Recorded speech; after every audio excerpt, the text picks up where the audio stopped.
Hello guys, আজকে আমরা hydrogen sulphide এর প্রস্তুতি, তার ভৌত ধর্ম এবং রাসায়নিক ধর্ম এই নিয়ে তোমাদের সামনে আলোচনা করব। দেখো, আজকে আমরা আগের ক্লাসে কি করেছিলাম? আগের ক্লাসে অ্যামোনিয়া, তার প্রথমে প্রস্তুতি পড়িয়েছিলাম, তারপরে তার ভৌত ধর্ম এবং রাসায়নিক ধর্ম এর সম্পর্কে তোমাদেরকে বলেছিলাম। দুটো ভিডিওতে এটা দেওয়া আছে, মানে যদিও ভিডিওগুলো একটু ছোট ছোট, মোটামুটি 19 মিনিটের মতো। তো ওই পোর্শনটা পড়ানো হয়ে গেছে। আজকে হাইড্রোজেন সালফাইড, এটা ভাবছি আজকে পুরোটা শেষ করে দেব। পরে হয়তো আর দুটো ক্লাস লাগতে পারে, দুটো ক্লাসের মধ্যেই হয়তো এই চ্যাপ্টারটা শেষ হয়ে যাবে। তো যাই হোক, আজকে আমরা হাইড্রোজেন সালফাইড বা সালফিউরেটেড হাইড্রোজেন এই সম্পর্কে ডিটেলস আলোচনা করব।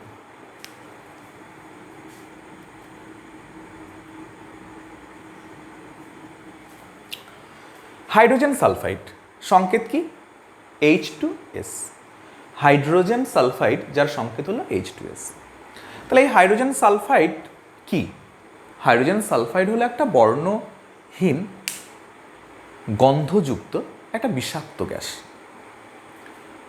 তোমরা সবাই ডিম খেয়েছো। ডিম যদি পচে যায় তাহলে যে গন্ধটা তোমরা পাবে সেটাই হলো হাইড্রোজেন সালফাইডের গন্ধ। তাহলে পচা ডিমের গন্ধ, তোমার কোনো মানে কি বলবো, পচা ডিম ছাড়াও আগ্নেয়গিরির যে আগ্নেয়গিরি অঞ্চল বা উষ্ণ প্রশোবনের জল, ওখানে কি হতে পারে? এই হাইড্রোজেন সালফাইডের গন্ধ তুমি পেতে পারো। অর্থাৎ ওগুলো হচ্ছে H2S এর উৎস। তাহলে H2S কোথায় কোথায় পাওয়া যায়? আগ্নেয়গিরি নিঃসৃত যে গ্যাস, উষ্ণ প্রশোবনের জল, সালফারযুক্ত জৈব পদার্থ। সালফারযুক্ত জৈব পদার্থ কোনগুলো? যেমন তোমার ডিম, মাছ বা বিভিন্ন জৈব পদার্থের যে পচন, সালফারযুক্ত যে জৈব পদার্থ, তাদের পচনে কি হয়? এই H2S গ্যাস সৃষ্টি হয়। তাই আমরা এই হাইড্রোজেন সালফাইড সম্পর্কে আজকে তোমাদেরকে বলবো, পড়াবো। তা প্রথমেই আমি পরীক্ষাগার প্রস্তুতি সম্পর্কে বলবো, সেটা হলো পরীক্ষাগার প্রস্তুতি। তো এখানে দুটো প্রস্তুতি আমরা করাবো আজকে। একটা হলো পরীক্ষাগার, পরীক্ষাগারে কীভাবে প্রস্তুত করা হয় তার একটা উল্প বোতল দিয়ে একটা মেথড আজকে তোমাদেরকে বোঝাবো। আর কিপ যন্ত্রে তুমি কীভাবে প্রস্তুত করবে সেটাও আজকে শেখাবো। দুটো ছবি আমি আগে থেকে এঁকে নিয়েছি, মানে ছবিগুলো আঁকতে একটু টাইম লাগবে বলে, তোমাদের যাতে টাইমটা সেভ হয় সে কারণে আগে থেকে আমি ছবিটা এঁকে রেখেছি। তো যাই হোক, দেখো প্রথমেই পরীক্ষাগার প্রস্তুতি।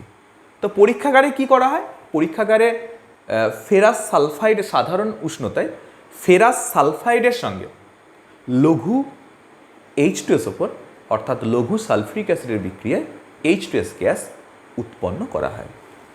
তাহলে পরীক্ষাগারে কি না, তো FeS বা ফেরাস সালফাইডের সঙ্গে লঘু H2SO4 এর বিক্রিয়ায় সাধারণ উষ্ণতায় H2S গ্যাস উৎপন্ন করা হয়। সমীকরণ কি? সমীকরণ তোমরা দেখতে পাচ্ছ যে FeS প্লাস H2SO4 ডাইলিউট। তাহলে কি হলো? FeSO4 প্লাস H2S, এটা হলো সমীকরণ। খুব ইজি সমীকরণ। তা আমরা তাহলে পরীক্ষাগার তোমরা শুনলে, এবার সমীকরণ তোমরা এখানে দেখলে এটা মুখস্থ করবে। এবার পদ্ধতি। তা পদ্ধতিটি কি? পদ্ধতি বলার আগে আমরা এই চিত্রতে চলে আসি। তাহলে চিত্রতে আমরা কে দেখতে পাচ্ছি? চিত্র হচ্ছে দুমুখ খোলা একটা উল্প বোতল। এর এটা একটা উল্প বোতল যার দুমুখ খোলা। এক মুখে আমি কি দিয়েছি? এক মুখে দিয়েছি আমি একটা দীর্ঘ নল ফানেল, যেটা উল্প বোতলের একদম তলদেশ পর্যন্ত রাখা আছে। আর অপর প্রান্তে দিয়েছি দুই দিকে সমকোণে বাঁকানো একটি নির্গম নল। এর সম্পর্কে ডিটেলসে আসছি। তাহলে প্রথমেই বলে নিই, একটা উল্প বোতল, সেই উল্প বোতলে কি নিলাম? প্রথমে FeS অর্থাৎ ফেরাস সালফাইডের কতগুলো টুকরো এর মধ্যে নিয়ে নিলাম। তাহলে ফেরাস সালফাইডের টুকরোটা প্রথমে ঢুকিয়ে নিলাম, নিচে পড়ে আছে, তার মধ্যে কিছুটা জল ঢেলে দিলাম। এবার এর মধ্যে একটা ফানেল লাগিয়ে দিলাম, যে দীর্ঘনল ফানেল সেটা যেন একদম উল্প বোতলের তলদেশ পর্যন্ত থাকে। আর অপর যে খোলা মুখ, সেখানে সমকোণে বাঁকানো, দুবার সমকোণে বাঁকানো একটা নির্গম নল লাগালাম, যার উপরের দিকটা অনেকটা, দীর্ঘনল ফানেল যেমন নিচের দিকে আছে, এটা অনেকটা উপরের দিকে থাকবে, যাতে করে এখান থেকে উৎপন্ন বিক্রিয়া করার পরে যে গ্যাস, সেটা এই দিক দিয়ে সহজে এদিকে আসতে পারে। আবার ঠিক একইভাবে এইটা জলে এই কারণে ডোবানো রয়েছে যাতে করে এখানে উৎপন্ন গ্যাস যাতে এর মাধ্যমে এই দিকে বেরোতে না পারে, সে কারণে এটাকে জলে নিমজ্জিত করা আছে, আর এটা উপরে আছে, এই দিকে গ্যাসটা আমার বেরোবে। যাই হোক, তাহলে এখানে এফইএস এর টুকরোগুলো প্রথমে নিয়েছি, প্রথমে একটু জল নিয়ে নিয়েছি, তারপরে এক মুখে একটা দীর্ঘনাল ফানেল যোগ করেছি, তার মুখগুলোকে কর্কের সাহায্যে ভালো করে ভেসলিন দিয়ে কর্ক দিয়ে সুন্দর করে আটকে দিয়েছি। অপর প্রান্তে নির্গম নল নিয়ে এটাকেও ঠিক সেম প্রসেসে অর্থাৎ ভেসলিন বা কর্ক দিয়ে এগুলোকে আটকে দিয়েছি। এবার নির্গম নলের অপর প্রান্তটা আমি কি করেছি, একটা খাড়া করা খালি গ্যাস জারের একদম তলদেশে প্রবেশ করিয়েছি। এটা একটা গ্যাস জার খাড়াভাবে রয়েছে, যেটা একদম তলদেশ পর্যন্ত এটাকে ঢুকিয়ে দিয়েছি। তাহলে এবার আমার কি হবে, এবার এই যে দীর্ঘনল ফানেল, সেই দীর্ঘনল ফানেলের উপর দিয়ে আমি কি করব, এখানে কি করব, লঘু H2SO4 এর মধ্যে ঢালবো।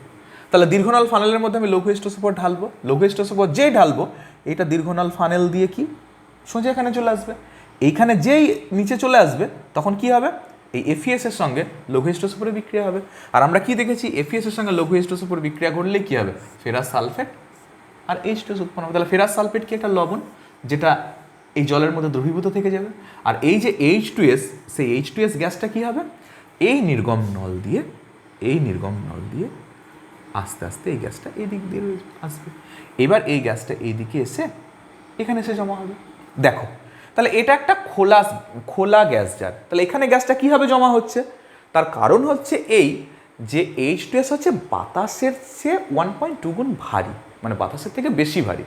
তার ফলে কি হবে, বাতাসের ঊর্ধ্ব অপসারণ দ্বারা অর্থাৎ বায়ুর ঊর্ধ্ব অপসারণ দ্বারা H2Sটা এখানে জমা হবে। অর্থাৎ H2S গ্যাস যেই এখানে জমতে লাগবে, আস্তে আস্তে জমতে লাগবে, আর বায়ুগুলোকে আস্তে আস্তে টেলে উপরের দিকে তুলে দেবে। তাহলে বায়ুর ঊর্ধ্ব অপসারণ দ্বারা H2Sটা এই গ্যাস জারের মধ্যে জমা হবে। তাহলে তুমি কি করে বুঝবে যে এখানে তোমার H2S উৎপন্ন হয়েছে? তুমি কি করবে, যে একটা কি বলবো, লেড টেট্রা অ্যাসিটেট হতে পারে বা লেড অ্যাসিটেট। তো লেড অ্যাসিটেট, ওই লেড অ্যাসিটেটে সিক্ত একটা কাঁচদণ্ড তুমি এর মুখে ধরবে, দেখবে কি কাঁচদণ্ডটা সঙ্গে সঙ্গে কালো হয়ে যাবে। তাহলে লেড অ্যাসিটেটের মধ্যে কি রয়েছে, PbOCOCH3 এর হোল 4, PbOCOCH3 তার হোল 4, তার সঙ্গে যদি তুমি H2S এর বিক্রিয়া ঘটাও তাহলে কি হবে, লেড সালফাইড হয়ে যাবে। ওটা কি হয়ে যাবে, অ্যাসিটিক অ্যাসিড হয়ে যাবে, মানে CH3COOH, মানে এর সঙ্গে মানে CH3COO মাইনাস, তার সঙ্গে এইচগুলো যুক্ত হয়ে যাবে, আর এখানে লেড সালফাইড হবে। তাহলে এই যে পিবিএসটা হচ্ছে কালো। তাহলে পিবিএসটা কালো হওয়ার জন্য কি হচ্ছে, এই মানে কাঁচদণ্ডটা সঙ্গে সঙ্গে কি হয়ে যাবে, সঙ্গে সঙ্গে কালো হয়ে যাবে। তখন তুমি বুঝতে পারবে যে তাহলে গ্যাস জার H2S দ্বারা ভর্তি হয়েছে। তাহলে তখন কি গ্যাস জারটার উপরে একটা ঢাকনা লাগিয়ে দেবে, সরিয়ে রাখবে। এইভাবে গ্যাসটাকে সংগ্রহ করা হয়। তাহলে আমি আবার একবার চলে আসি পরীক্ষাগার প্রস্তুতি। তাহলে পরীক্ষাগার প্রস্তুতি কি, পরীক্ষাগার সাধারণ উষ্ণতায় ফেরাস সালফাইডের সঙ্গে লঘু H2SO4 এর বিক্রিয়ায় কি হয়, পরীক্ষাগারে H2S গ্যাস প্রস্তুত করা হয়। সমীকরণ কি, FeS প্লাস লঘু H2SO4, এটা হচ্ছে DIL ডট মানে হচ্ছে ডাইলিউট মানে হচ্ছে লঘু। তাহলে FeS প্লাস H2SO4 থেকে হচ্ছে FeSO4 প্লাস H2S। তাহলে এখানে এটা হচ্ছে সমীকরণ। এবার পদ্ধতি কি, পদ্ধতি আমি ডিটেলস আলোচনা করে দিলাম, যে দু মুখ খোলা একটা মানে বোতল নেবো, তারপরে এফইএস এর ছিবড়াগুলো নেবো, তারপরে একটু জল নিয়ে নেবো, তারপরে একটা দীর্ঘনল ফানেল এখানে যোগ করব, তারপরে অপর প্রান্তে মানে সমকোণে বাঁকানো দুটো নির্গম নল নেবো, এবং তার অপর প্রান্তটা অপর প্রান্তটা একটা খালি গ্যাস জারের মানে নিচে পর্যন্ত প্রবেশ করাবো, তারপর এখানে লঘু H2SO4 ঢালবো, যেই ঢালবার সঙ্গে বিক্রিয়া করবে আর গ্যাসটা আস্তে আস্তে আস্তে ওই দিক দিয়ে এখানে জমা হবে। তাহলে পদ্ধতি পড়ানো হয়ে গেল। এবার H2S এর শুষ্ককরণ, কীভাবে শুষ্ককরণ করব? দেখো, H2S কে শুষ্ককরণ করতে কি P2O5 ব্যবহার করব। কি ব্যবহার করব? P2O5, অর্থাৎ P2O5 দ্বারা কি H2S কে শুষ্ক করা হয়। এখানে একটা কোশ্চেন তুমি করতেই পারো যে H2S কে বায়ুর ঊর্ধ্ব অপসারণ দ্বারা সংগ্রহ করা হয়, কিন্তু জলের নিম্ন অপসারণ দ্বারা কেন সংগ্রহ করা হয় না? তার কারণ H2S কি করে না, তো ঠান্ডা জলের সঙ্গে যদি মানে জলের যদি নিম্ন অপসারণ দ্বারা তুমি সংগ্রহ করতে চাও, তাহলে H2S কি হবে, জলে দ্রবীভূত হয়ে যাবে। অর্থাৎ H2S ঠান্ডা জলে কি হয়, দ্রবীভূত হয়ে যায়। কিন্তু তুমি যদি গরম জল নাও, তাহলে গরম জলে কিন্তু অদ্রাব্য, কিন্তু সেটা আর করার দরকার নেই, যেহেতু বায়ুর থেকে ভারী, তাই এটা বায়ুর ঊর্ধ্ব অপসারণ দ্বারা তুমি নর্মালি এটাকে সংগ্রহ করতে পারছো। তাহলে H2S কে শুষ্ককরণ কীভাবে করব? P2O5 দ্বারা, ঠিক আছে। আর তাহলে এই গেল মোটামুটি পরীক্ষাগার প্রস্তুতি, সেখানে আমরা এটা সম্পর্কে ডিটেলস তোমাদেরকে বললাম। এইবার যেটা দেখাবো সেটা হচ্ছে কিপ যন্ত্র দ্বারা H2S উৎপন্ন, কিপ যন্ত্র দ্বারা H2S উৎপন্ন।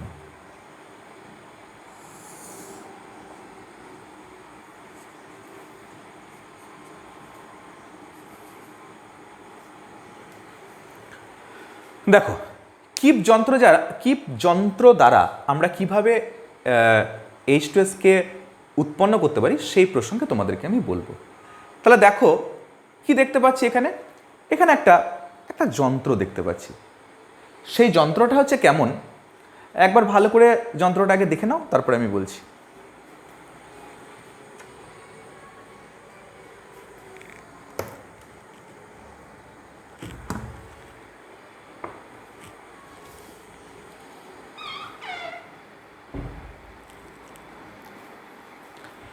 মোটামুটি এই কিপ যন্ত্রটাকে আমরা 3 ভাগে ধরো ভাগ করলাম, একটা এ টাইপ আর বি ও সি মিলে একটা টাইপ।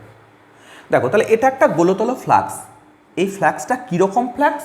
এই গোলতল ফ্লাক্সটা হচ্ছে দীর্ঘ নল ফানেল যুক্ত একটা গোলতল ফ্লাক্স। তাহলে একটা হচ্ছে গোলতল ফ্লাক্স যার একটা দীর্ঘনল ফানেল যুক্ত রয়েছে, দীর্ঘনল ফানেল যুক্ত গোলতল ফ্লাক্স।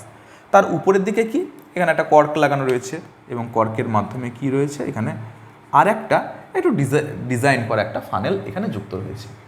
এটারও কারণ আছে, কেন এইভাবে ফানেলটাকে নেওয়া হয়েছে তার কারণ রয়েছে। তাহলে আমি বলে দিই, তাহলে কিপ যন্ত্রটা দুটো সেখানে সেট রয়েছে, একটা হচ্ছে এ আর একটা বি এবং সি টাইপ। তাহলে এই বি এবং সি একটা টাইপ আর এ টাইপ। তাহলে এ টাইপটা কি একটা গোলতল ফ্লাক্স, সেই ফ্লাক্সটা কেমন দীর্ঘনল ফানেল যুক্ত। আর বিটা কি, বি এবং সিটা হলো একটা অর্ধ গোলকযুক্ত একটা ফ্লাক্স, তার সঙ্গে জুড়ে আছে একটা গোলতল ফ্লাক্স। এ দেখো এটা একটা গোলতল ফ্লাক্স, সেই গোলতল ফ্লাক্সটা এইভাবে এখানে জুড়ে গিয়ে এইভাবে এসে, তাহলে এটা একটা গোলতল ফ্লাক্স, কিন্তু এটার সঙ্গে এটা লেগে আছে একটা অর্ধগোলক ফ্লাক্স। তাহলে বি এবং সি টাইপ এটা এর মধ্যে জুড়ে আছে। কি রয়েছে সববারই যে সি টাইপ যেটা সি অর্থাৎ অর্ধ গোলকযুক্ত যে ফ্লাক্স, অর্ধ গোলতল যে ফ্লাক্স, সেখানে কি রয়েছে লঘু এস্টোসোপর। মাঝেরটা বি টাইপে রয়েছে FeS অর্থাৎ ফেরাস সালফাইড। এইখানে এর সঙ্গে আবার একটা নির্গম নল যুক্ত করা রয়েছে। নির্গম নলটা এখানে একটা তোমার আর একটা স্টপ কক ব্যবস্থা রয়েছে, এখানে ইচ্ছা মতো তুমি স্টপ কক খুলে এখান থেকে তুমি H2S গ্যাসকে বের করতে পারো, আবার বন্ধও করতে পারো। এটা হচ্ছে একটা নির্গম নল এখানে লাগানো রয়েছে এবং তার সঙ্গে স্টপ কক জোড়া রয়েছে। আর এটা হচ্ছে একটা দীর্ঘ নলযুক্ত গোলতল ফ্লাক্স, তার উপরে এরকম একটা ডিজাইন করা ফানেল এখানে লাগানো রয়েছে, ডিজাইন করা একটা ফানেল রয়েছে। দেখো এবার আমি বলি, তাহলে এটা হচ্ছে লঘু এস্টোসোপর। তাহলে আমি কি করলাম, প্রথমে এই বি এবং সি যে টাইপের যে কাঁচের অর্ধ গোলতল বা পূর্ণ গোলতল যে ফ্লাক্সের সঙ্গে এটা একটা গোলতল ফ্লাক্স, তার সঙ্গে একটা অর্ধ মোটামুটি আধখানা গোল একটা ফ্লাক্স লাগানো আছে। তাহলে এর মধ্যে এইটাকে যাতে প্রবেশ করানো যায় একদম নিচ অবধি, এটা কিন্তু একদম সি যে ফ্লাক্স তার মধ্যে একদম নিচ অবধি থাকবে। বেশ, এইগুলোতে কি FeS এর টুকরো ভরা রয়েছে, কী করে বললাম আমরা? দেখো এই যে আমার নির্গম নলটা রয়েছে, এটা যদি খুলে দিই তাহলে এখানে আমি FeSগুলো এখানে ঢুকাতে পারবো, তারপর এখানে ভালো করে কর্ক দিয়ে নির্গম নল স্টপ কক সহ এখানে এটা দেবো, বাস। তাহলে এখানে FeSগুলো থেকেই গেল। আচ্ছা, এবার এখানে সুন্দর করে এটা ভরা রয়েছে, এর মধ্যে একটা ফানেল, এরকম একটা ডিজাইন করে একটা ফানেল এর মধ্যে রয়েছে, বাস। এই হচ্ছে টোটাল সিস্টেম। কি করা হয়, যখনই আমি এখানে এই ফানেল দিয়ে যখনই আমি লঘু এস্টোসোপর ঢালবো, যখনই ঢালবো এই ফানেল দিয়ে, সেই ফানেলগুলো দিয়ে এইদিকে এটা ভরাট হয়ে যাবে এবং এটা ভরাট হয়ে লঘু এস্টোসোপর কী হবে, এই দিক দিয়ে নিচে পড়বে। বেশ গেল। তাহলে এটা এসে নিচে এস্টোসোপর আসছে, এস্টোসোপর একদম নিচে চলে এলো। তাহলে এটা প্রথমে পূর্ণ হয়ে এইটা আস্তে আস্তে উপরের দিকে উঠে FeSকে স্পর্শ করবে। এফিএসকে যেই স্পর্শ করবে তাহলে এফিএস ফেরাস সালফাইড লঘু H2SO4 এর সংস্পর্শে আসা মাত্র কি করবে H2S গ্যাস উৎপন্ন হবে। মজার ব্যাপারটা হচ্ছে এই যে পরীক্ষাগারে তুমি ইচ্ছা মতো যখন খুশি এই H2Sকে তুমি নিতে পারো, আবার বন্ধ রাখতে পারো। এগুলো প্রত্যেকটা ল্যাবেই এই ফেসিলিটিগুলো রয়েছে, প্রত্যেকটা কলেজে রয়েছে। অনেক স্কুলে এটা আছে, আবার অনেক স্কুলে নেই, কিন্তু প্রত্যেকটা কলেজে মোটামুটি এটা আছেই। তো যাই হোক, দেখা যাক কি। আমি এই স্টপ ককটা যখনই খুলবো, যখনই আমার H2SO4 এফিএস এর সংস্পর্শে যখনই আসবে, তাহলে কি হবে এফিএস লঘু H2SO4 এর সংস্পর্শে আসা মাত্র H2S গ্যাস উৎপন্ন হতে শুরু করবে। তাহলে আমার দরকার, আমি স্টপ ককটা খুলে দিলাম, এখানে H2S নিয়ে নিলাম, এখানে পাইপ লাগানো থাকে, পাইপের মাধ্যমে আমি H2S নিয়ে নিলাম। আমার আর দরকার নেই, এটাকে বন্ধ করে দিলাম। তাহলে যখনই আমি এই স্টপ ককটাকে বন্ধ করে দেবো, তখন কি এর ভিতরে তো H2S রয়েছে, আমি এটা তাহলে H2S যে গ্যাস সে কী করবে, চাপ দেবে। তাহলে চাপ দিলে কী হবে, যেই চাপ দেবে এই H2SO4 যে তল সেটা এফিএস থেকে নিচে নেমে যাবে। তাহলে নিচে নেমে কোথায় পালাবে, সব তো চারিদিক বন্ধ, কোন দিকে যাবে? তাহলে যখনই গ্যাস এখানে তুমি বন্ধ করে দিয়েছো, তোমার আর H2S দরকার নেই, যখনই তুমি বন্ধ করে দিয়েছো তাহলে গ্যাসটা তখন চাপ দেবে। চাপ দিলে কী হবে, লঘু H2SO4 এর সঙ্গে যে সংস্পর্শে ছিল সংস্পর্শ থেকে বিচ্ছিন্ন হবে। বিচ্ছিন্ন কোন দিকে উঠবে, উল্টো দিকে, এই পথে, যেহেতু এটা এর মধ্যে ডোবানো রয়েছে, এই দিকে উঠে যাবে। এই দিকে উঠে এইখানে এসে উঠে বসে থাকবে, অর্থাৎ লঘু H2SO4 এই দিকে কিছুটা উপরের দিকে চলে আসবে। আবার এই দিক থেকে আবার এই দিকে যেতে পারবে না, তার কারণ এখানে কোনো রকম গ্যাস এইদিকে যদি কোনো রকম গ্যাস এদিকে উঠেও চলেও আসে, তাও এদিকে যেতে পারবে না, তার কারণ এখানে দেখো একটা পাক খাইয়ে রেখেছি। তার মানে এই যে তোমার ফানেলটা এই কারণে বিশেষ ডিজাইন করা, তার কারণ এর মধ্যে সবসময় কিন্তু লঘু H2SO4 এর মধ্যে ভরা থাকবে, লঘু H2SO4 ভরা থাকবে। সুতরাং এই পথ দিয়ে এই H2S এই পথ দিয়ে যাবার কোনো ব্যবস্থা তোমার নেই, এই কারণে এটা এরম করে ডিজাইন করা। তাহলে আমার যখন খুশি ইচ্ছা মতো আমি এটা যেই খুলে দেবো, লঘু H2SO4 এই এফিএস এর সংস্পর্শে আসবে, H2S তৈরি হতে লাগবে। H2S যখন আমার দরকার নেই বন্ধ করে দেবো, আবার এই গ্যাসটা চাপ দেবে, তার ফলে সংযোগ বিচ্ছিন্ন হয়ে যাবে, তার ফলে আর H2S উৎপন্ন হবে না। তাহলে এইভাবে কিপ যন্ত্র দ্বারা আমরা কি করতে পারি, H2Sকে যখন খুশি ব্যবহার করতে পারি। একবার এই সিস্টেমটা তৈরি করে দিলে অনেক দিন চলে যায়, তাই ল্যাবে এই রকম ব্যবস্থা করা থাকে। এবার আশা করি তোমরা দুটো পদ্ধতির সাহায্যে H2S বা হাইড্রোজেন সালফাইডের যে প্রস্তুতি সেটা ডিটেলসে বুঝতে পেরেছো। এবার আমি তোমাদেরকে হাইড্রোজেন সালফাইডের ভৌত ধর্ম সম্পর্কে বলবো। দেখো হাইড্রোজেন সালফাইড, আচ্ছা তার আগে একটা কথা বলে দিই, যদি পরীক্ষাতে প্রশ্ন করে যে আচ্ছা এফিএস এর সঙ্গে যদি গাঢ় H2SO4 দেওয়া হতো, অর্থাৎ ফেরাস সালফাইডের সঙ্গে লঘু H2SO4 কেন দিলাম, গাঢ় দিতে পারতাম। তাহলে গাঢ় দিলে যেটা হতো সেটা হলো, তাহলে এফিএস এর সঙ্গে তুমি H2SO4 দিলে, কিন্তু কনসেন্ট্রেটেড দিলে, তাহলে কি হবে, কনসেন্ট্রেটেড দিলে তোমার এই এফিএস গাঢ় H2SO4 আছে তীব্র জারক অ্যাসিড, তাহলে এটা কি করবে, এটাকে জারিত করে দেবে, দিয়ে সালফারে পরিণত করে দেবে। সালফার হয়ে যাবে, জল হয়ে যাবে, আর তোমার এখানে তোমার আর কি হতে পারে, সালফার হবে তোমার, এটাকে সালফারে জারিত করে দেবে, আর ওখানে তোমার কি বলবো, জল হয়ে যাবে। আর এফিএস তুমি নিয়েছো, তাহলে না, বিক্রিয়াটা ওরকম হবে না। আচ্ছা দাঁড়াও,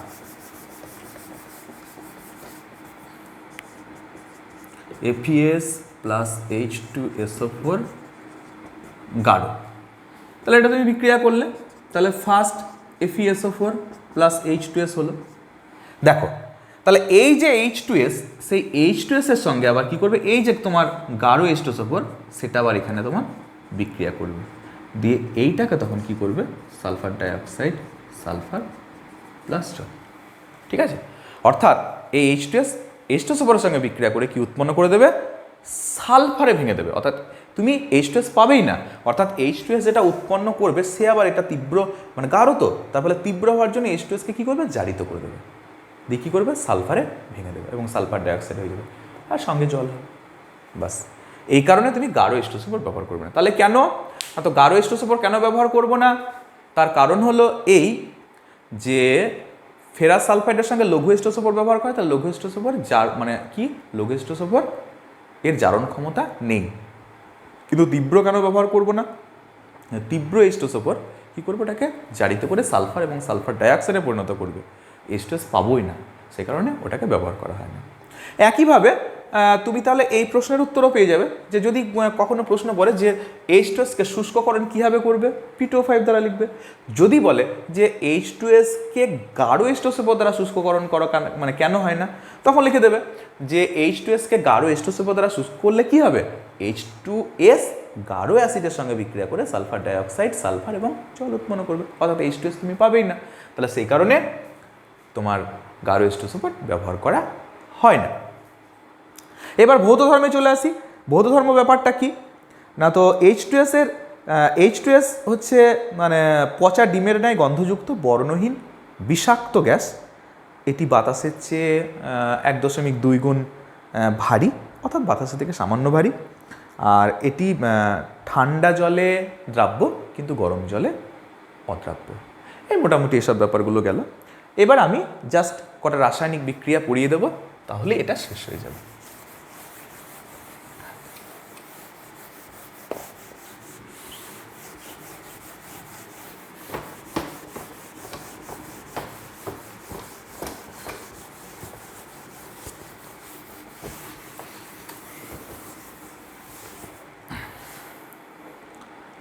প্রথমে তাহলে রাসায়নিক ধর্ম।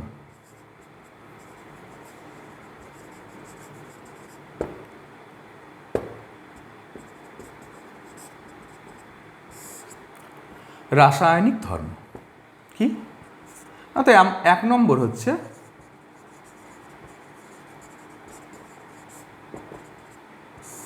আম্লিক ধর্ম।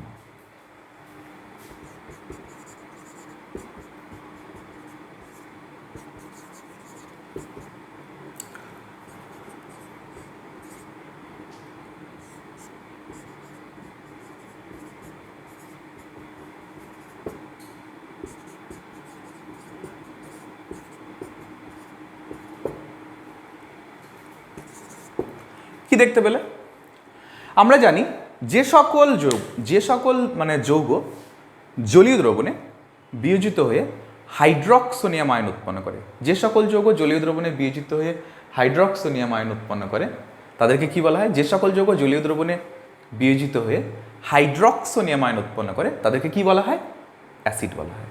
তাহলে দেখো H2S সেটা জলীয় দ্রবণে বিক্রিয়া করলো, বিক্রিয়া করে কি হলো, H3O+ এবং HS- আয়ন, অর্থাৎ বাইসালফাইড আয়ন। H2S দু অণু জল দিলাম, তাহলে কি হলো, দু অণু H3O+ আর তার সঙ্গে S2- অর্থাৎ সালফাইড আয়ন হলো। অর্থাৎ দেখো দুটো ক্ষেত্রেই H2S-কে যদি জলে দ্রবীভূত করা হয় তাহলে H3O+ অর্থাৎ হাইড্রক্সোনিয়াম আয়নটা উৎপন্ন হচ্ছে। তাহলে H2S-এর জলীয় দ্রবণ কি হবে, অবশ্যই আম্লিক হবে, অর্থাৎ অম্লধর্মী হবে। তাহলে অম্লধর্মী কেন হবে, অবশ্যই আম্লিক হবে বা অম্লধর্মী হবে এই কারণে, তার কারণে এটা হাইড্রক্সোনিয়াম আয়ন উৎপন্ন করছে। আমরা অ্যাসিডের সংজ্ঞাতেই জানি যে H3O+ আয়ন যারা উৎপন্ন করে তাদেরকে অ্যাসিড বলে। তাহলে আম্লিক ধর্ম আশা করি তোমরা বুঝতে পেরেছো। এবার চলে আসছি আমরা তোমার ক্ষারের সঙ্গে বিক্রিয়া। ধরো ক্ষারের সঙ্গে বিক্রিয়া বলতে বলি তোমার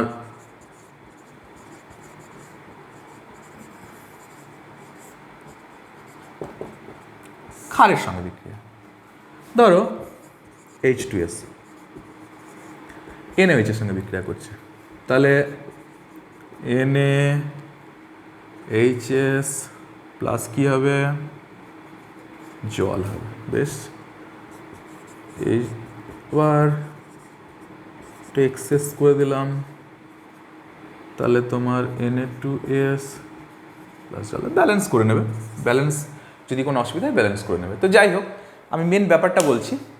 দেখো হাইড্রোজেন সালফাইডকে আমি ক্ষারের সঙ্গে বিক্রিয়া করলাম, তাহলে কি হলো, সোডিয়াম বাইসালফাইড, অর্থাৎ এই লবণটা উৎপন্ন করলাম, তার সঙ্গে জল হলো। তাহলে হাইড্রোজেন সালফাইড ক্ষারের সঙ্গে বিক্রিয়া করে কি করে, লবণ এবং জল উৎপন্ন করে। আমরা কি জানি যে অ্যাসিড ক্ষারের সঙ্গে বিক্রিয়া করে লবণ এবং জল উৎপন্ন করে। তাহলে দেখো H2Sও ক্ষারের সঙ্গে বিক্রিয়া করে লবণ এবং জল উৎপন্ন করছে, মানে এটা কি অবশ্যই অম্লধর্মী। এর দ্বারা তুমি আবার একবার ফের প্রমাণ পেলে।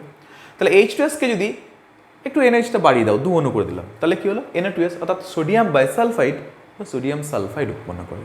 অর্থাৎ সোডিয়াম NaOH-এর সঙ্গে বিক্রিয়া করে কি সোডিয়াম বাইসালফাইড বা সোডিয়াম সালফাইড উৎপন্ন করে, তার সঙ্গে জল। তাহলে ক্ষারের সঙ্গে বিক্রিয়া হয়ে গেল। এবার তোমার H2S এর জারণ বিক্রিয়া।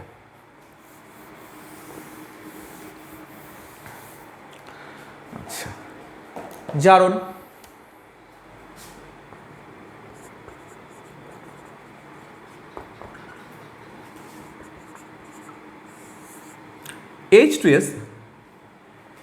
H2S নিজে জ্বলে কিন্তু অপরকে জ্বলতে সাহায্য করে না।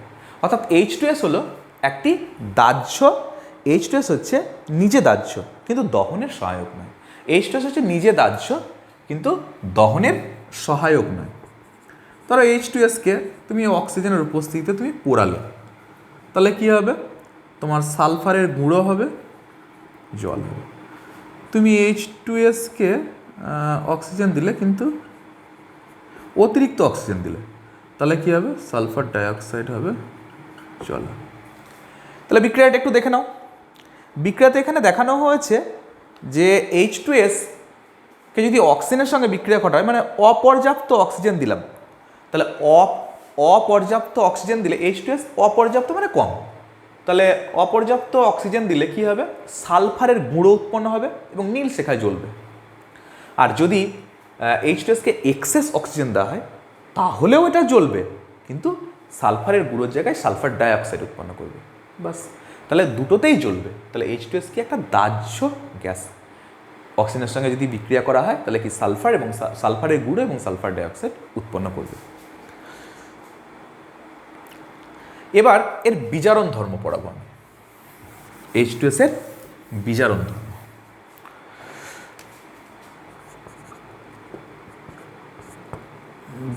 H2S এর বিজারণ, H2S এর বিজারণ ধর্ম, ঠিক আছে। H2S এর বিজারণ ধর্ম।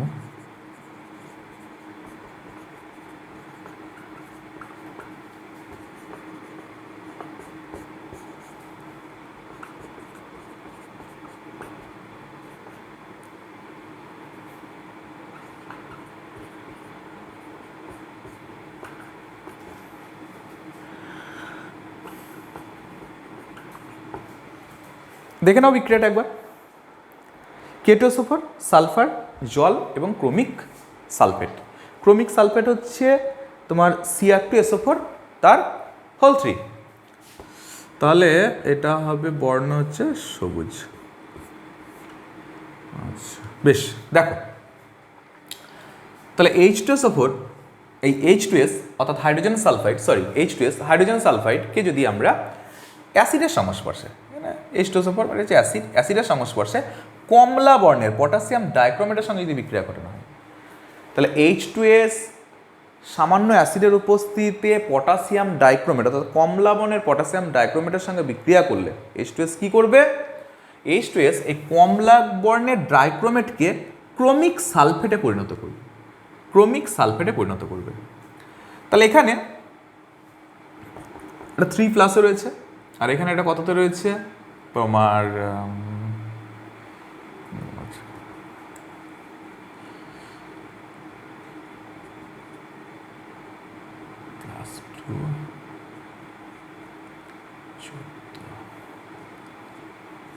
+6 রয়েছে।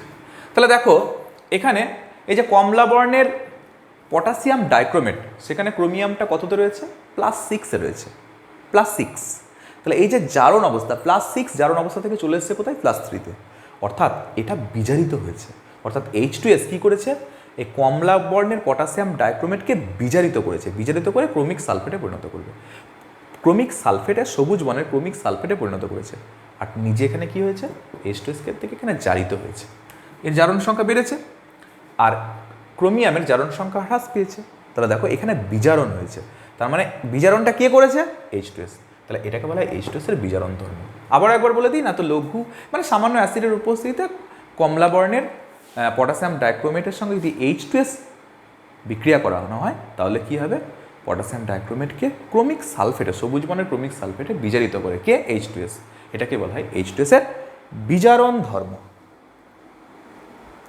আশা করি বুঝতে পেরেছ। আর একটা বিক্রিয়া রয়েছে, সেটা হচ্ছে বিভিন্ন ধাতব লবণের সঙ্গে যদি এটা বিক্রিয়া করে তাহলে কি ঘটবে। তাহলে দেখে নেওয়া যাক ধাতব লবণের সঙ্গে বিক্রিয়া করলে কি হবে। তাহলে প্রথমে CuSO4 H2S বিক্রিয়াটা কি হয় দেখা যাক। CuS H2SO4 সবগুলো বলবো আমি। তোমার কপার সালফেটের সঙ্গে H2CuS, আচ্ছা তাহলে তোমার এটা করে দিই, তোমার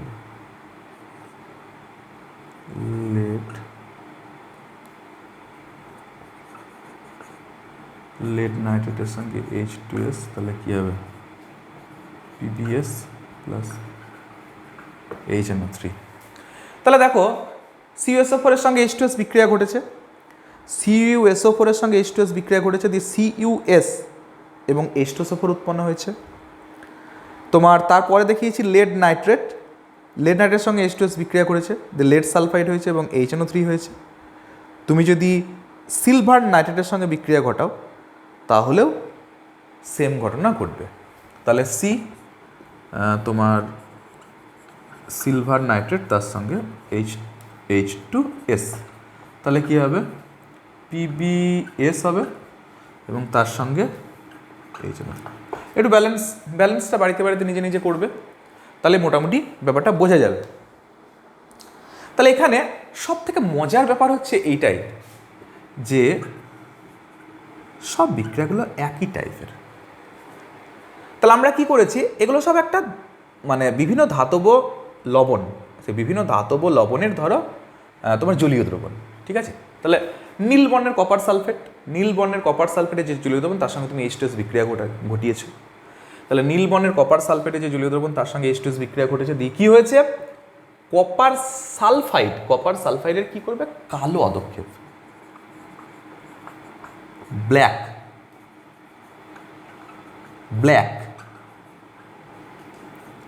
তাহলে এই বর্ণগুলো থেকে কি করতে পারি আমরা চিহ্নিত করতে পারি যেখানে কি হয়েছে।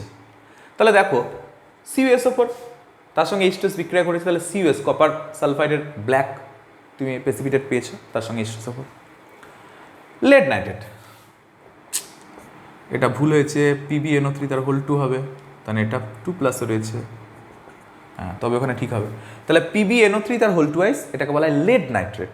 তাহলে লেড নাইট্রেটের সঙ্গে H2S বিক্রিয়া করালাম, তাহলে কি হবে, তাহলে লেড নাইট্রেটের জলীয় দ্রবণ যদি দেখো, তাহলে লেড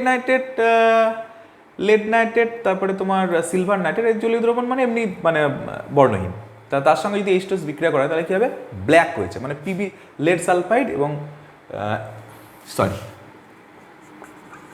সিলভার সালফাইড। তাহলে লেড সালফাইড এবং সিলভার সালফাইড সব কি তুমি ব্ল্যাক একটা করে পেয়েছো। তাহলে একবার মোটামুটি এটা সম্পর্কে আমরা কি জানতে পারি যে কতগুলো ধাতব লবণের যে জলীয় দ্রবণ তার সঙ্গে যদি H2S চালনা করা হয় তাহলে ধাতব সালফাইড উৎপন্ন হয়েছে। যেমন তুমি দেখতে পেয়েছো যে কপার সালফেটের নীল বর্ণের যে জলীয় দ্রবণ তার সঙ্গে যদি H2S গ্যাস চালনা করা হয় তাহলে কালো বর্ণের কপার সালফাইড অধক্ষিপ্ত হয়েছে। ধরো লেড নাইট্রেটের বর্ণহীন জলীয় দ্রবণ তার সঙ্গে তুমি H2S গ্যাস চালনা করেছো, তাহলে কালো বর্ণের কি হয়েছে লেড সালফাইডের অধক্ষেপ তুমি পেয়েছো। আবার তুমি যদি সিলভার নাইট্রেটের জলীয় দ্রবণে H2S গ্যাস চালনা করো তাহলে সেক্ষেত্রেও তুমি কালো বর্ণের সিলভার সালফাইডের অধক্ষেপ পেয়েছো। তাহলে এই যে সিলভার নাইট্রেট তার সঙ্গে H2S, সিলভার সালফাইডের কালো অধক্ষেপ পেয়েছো, লেড সালফাইড কপার সালফাইড। তাহলে এইগুলো দেখে তোমার মনে একটা ধারণা হয়ে যাওয়া উচিত, মানে তোমাদের মনে একটা ধারণা হয়ে যাওয়া উচিত বিভিন্ন যে ধাতব লবণের সঙ্গে যে H2S বিক্রিয়া করেছে তার ফলে যেগুলো উৎপন্ন হয়েছে সেগুলো বেশিরভাগটা কি জলে অদ্রাব্য, অর্থাৎ সব কিন্তু প্রেসিপিটেট মানে অধক্ষেপ রূপে পড়েছে। তাহলে সবগুলোই কিন্তু জলে অদ্রাব্য এবং বর্ণযুক্ত। তাহলে এই বর্ণযুক্ত হওয়ার জন্যই ল্যাবরেটরিতে গ্রুপ সেপারেশনের ক্ষেত্রে বা কোনো একটা মানে তোমার ধাতুকে ডিটেকশন করার জন্য তার মধ্যে কি কি রয়েছে, অর্থাৎ তার মধ্যে কি কি মানে তোমার ক্ষারীয় মূলকগুলো রয়েছে সেগুলোকে জানার জন্য কি করা হয়, অবশ্যই এই H2S এর এই মানে হাইড্রোজেন সালফাইডের এই পরীক্ষাটা অবশ্যই করা হয়। যারা সায়েন্সে পড়বে তারা তো অবশ্যই ক্লাস 11-12 এগুলো দেখতে পাবে, এই বিক্রিয়াগুলো। আর তাছাড়া কলেজে যারা কেমিস্ট্রি অনার্স নিয়ে পড়বে তারা তো অবশ্যই দেখতে পাবে। তো যাই হোক, এইগুলো হচ্ছে এখানে ব্যাপার। তাহলে বিভিন্ন ধাতব মানে রাসায়নিক ধর্মতে আমরা তাহলে সবগুলোই পড়িয়ে দিলাম। এখন আরও একটা বিক্রিয়া তোমাদের বইয়ে তোমরা পাবে যে সামান্য ক্ষারের উপস্থিতিতে যদি সদ্য প্রস্তুত সোডিয়াম নাইট্রোপ্রোসাইড দ্রবণে তুমি যদি H2S গ্যাস চালনা করো, তাহলে কী হবে, নাইট্রোপ্রোসাইডটা কি, নাইট্রোপ্রোসাইড যে বর্ণ সেটা কি হয়ে যাবে, ওই দ্রবণের বর্ণটা বেগুনি হয়ে যাবে। অর্থাৎ মানে যখনই তুমি নাইট্রোপ্রোসাইডের সঙ্গে বিক্রিয়া করবে তখন ওই মানে একটা সুন্দর বেগুনি কালার চলে আসবে। তাহলে নাইট্রোপ্রোসাইডের সঙ্গেও H2S বিক্রিয়া করে এবং একটা জটিল যৌগ তৈরি করে, সেই জটিল যৌগটার বর্ণ কী হবে, বেগুনি হবে। তো যাই হোক, এই গেল তোমার H2S এর প্রিপারেশন, পরীক্ষাগার প্রস্তুতি, কিপ যন্ত্রে কেমন করে, উল্পতলে কেমন করে, সব দেখালাম। ভৌত ধর্ম পড়ালাম, রাসায়নিক ধর্ম পড়ালাম এবং রাসায়নিক ধর্মের সবগুলো ইকুয়েশন সহ পড়ালাম। তোমরা আমার সঙ্গে সঙ্গে বইটা একবার করে পড়ে নেবে। হয়তো কোনো জায়গাতে এমনিতে আশা করি কোনো জায়গাতে ভুল হয়নি, কিন্তু যদি কোনো জায়গাতে কোনো মিস্টেক হয়ে থাকে বইয়ের সঙ্গে একটু মিলিয়ে নেবে, কারণ সমীকরণ যেগুলো লিখলাম এগুলো তো ইনস্ট্যান্ট লেখা, হয়তো দু একটা জায়গাতে কোনো কারণে যদি কোনো ভুল হয়ে থাকে তাহলে সেটা বই থেকে একটু মিলিয়ে নেবে। আর কোনো রকম প্রবলেম হলে আমাকে অবশ্যই কমেন্টে জানাবে। আর সবশেষে এটাই বলবো যে তোমার এই যে H2S, সেই H2S কিন্তু অত্যন্ত বিষাক্ত পদার্থ। এর সংস্পর্শে যদি তোমরা আসো তাহলে কি হবে, মাথা ধরতে পারে, চোখে জ্বালা করতে পারে, বমি বমি ভাব আসতে পারে। এমনকি পরিবেশে এর মাত্রা যত থাকা উচিত তার থেকে যদি বেশি হয়ে যায় তাহলে কী হবে, ডায়রিয়া, নিউমোনিয়া, পক্ষাঘাত, এমনকি মৃত্যুও ঘটতে পারে। সুতরাং তোমার আগ্নেয়গিরি মানে যেখানে আর কি আগ্নেয়গিরির অগ্নুৎপাত হয় বা কোনো একটা উষ্ণ প্রশোভন, এসব জায়গাতে যদি থাকা হয় তাহলে এমনিতেই তোমাকে ইরিটেটিং লাগবে, অর্থাৎ তোমার শ্বাস প্রশ্বাসে অসুবিধা হবে বা মাথা ধরতে পারে বা বমি আসতে পারে। তো এগুলো হচ্ছে সাধারণ এখানকার ব্যাপার। তো যাই হোক, হাইড্রোজেন সালফাইড সম্পর্কে ডিটেলস এটাই। আশা করি তোমাদের আর কোনো অসুবিধা হবে না। আবার দেখা হচ্ছে নেক্সট ক্লাসে পরের দিন।